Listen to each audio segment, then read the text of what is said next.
ಕೆಲಸಕ್ಕೆ ಬಂದಿರೋದು ಎಲ್ಲ ಕಡೆ. ಬೆಳಿಗ್ಗೆ ಒಂದು 4 ಮನೆಗೆ ಹೋಗ್ತೀನಿ ಕೆಲಸ ಮಾಡಲಿಕ್ಕೆ. ಇವಾಗ ಸಂಜೆ ಒಂದು 2 ಮನೆಗೆ ಹೋಗ್ತೀನಿ. ಅದಕ್ಕೆ ಮನೆಯಲ್ಲಿ ಮನೆ ಗೃಹ ಪ್ರವೇಶ ಆಗಿದೆ. ಆಮೇಲೆ ಬಂದೇ ಇಲ್ಲ, ನನಗೂ ಫಂಕ್ಷನ್ ಎಲ್ಲ ಇತ್ತು. ಅದಕ್ಕೆ ಇವತ್ತು ಎಲ್ಲ ಮನೆಯೆಲ್ಲ ಕ್ಲೀನ್ ಮಾಡಲಿಕ್ಕೆ ಹೇಳಿದ್ದಾರೆ. ಸ್ವಲ್ಪ ಗುಡಿಸಿ ಎಲ್ಲ ಹೋಗುವ ಅಂತ. ಎಷ್ಟು ಮಾಡಿದ್ದು, ದೊಡ್ಡ ಮನೆ ಕಟ್ಟಿದ್ದಾರಲ್ಲ, ತುಂಬ ಹೊತ್ತು ಬೇಕು. ಇವಾಗ ದೊಡ್ಡ ಹಾಲ್ ಇದೆ, ಇದು ಗುಡಿಸಿ ಒರೆಸುವಾಗಲೇ ಟೈಮ್ ಆಗುತ್ತೆ. ಮೊದಲಾದರೆ ಮನೆ ಇತ್ತಲ್ಲ, ಬೇಗ ಬೇಗ ಗುಡಿಸಿ ಹೋಗ್ತಾ ಇದೆ. ಇವಾಗ ನೋಡಿ ಎಷ್ಟು ಕೆಲಸ ಮಾಡಿದ್ರೆ ಸಾಕಾಗಲ್ಲ, ದೊಡ್ಡ ಮನೆ. ಇನ್ನೂ ಒಂದು ಮನೆಗೆ ಹೋಗ್ಬೇಕು, ಎಷ್ಟೊತ್ತಿಗೆ ಹೋಗೋದಂತ ಗೊತ್ತಾಗ್ತಿಲ್ಲಪ್ಪ. ಅದೇ ಸಂಬಳ ಜಾಸ್ತಿ ಕೇಳಿದ್ದೀನಿ, ಇನ್ನು ಜಾಸ್ತಿ ಕೆಲಸ ಅಲ್ವಾ, ಮೇಲೆ ಕೆಳಗೆಲ್ಲ. ಮೊದಲಿನ ಮನೆ ಅದು ಚಿಕ್ಕದು, 2 ರೂಮು ಅಷ್ಟು ಬೆಡ್ರೂಮ್ ಇತ್ತು. ಆಮೇಲೆ ಅವರು ಚಿಕ್ಕ ಮನೆಯಲ್ಲಿ ಇದ್ದರು, ಆವಾಗಲೂ ಏನು ಕೆಲಸ ಇರಲಿಲ್ಲ. ಇವಾಗಂತೂ ಎಲ್ಲ ಎಷ್ಟು ಮಾಡಿದ್ರೂ ಸಾಕಾಗಲ್ಲಪ್ಪ. ನನಗೆ ಸ್ಯಾಲ್ರಿ ಜಾಸ್ತಿ ಕೇಳಿದ್ದೀನಿ, ಕೊಟ್ಟರೆ ಬರೋದಿಲ್ಲದ್ರೆ ಬೇರೆ ಮನೆಗೆ ನೋಡೋದಷ್ಟೆ.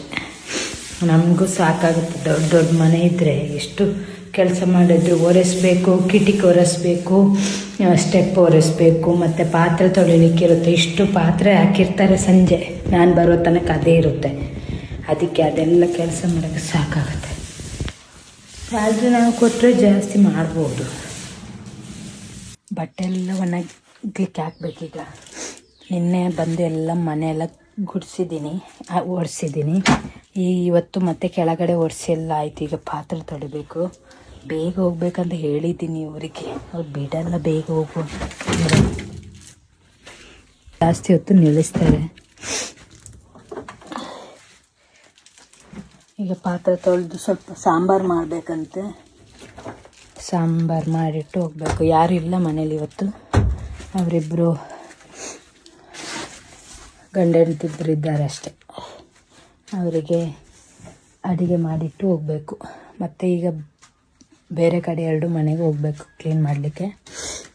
ಇವತ್ತು ಸ್ವಲ್ಪ ಲೇಟ್ ಬಂದದ್ದು ನಾನು. ಈಗ ಬಟ್ಟೆ ವಾಶ್ ಆಯಿತು, ನೆಲ ಒರೆಸಾಯಿತು.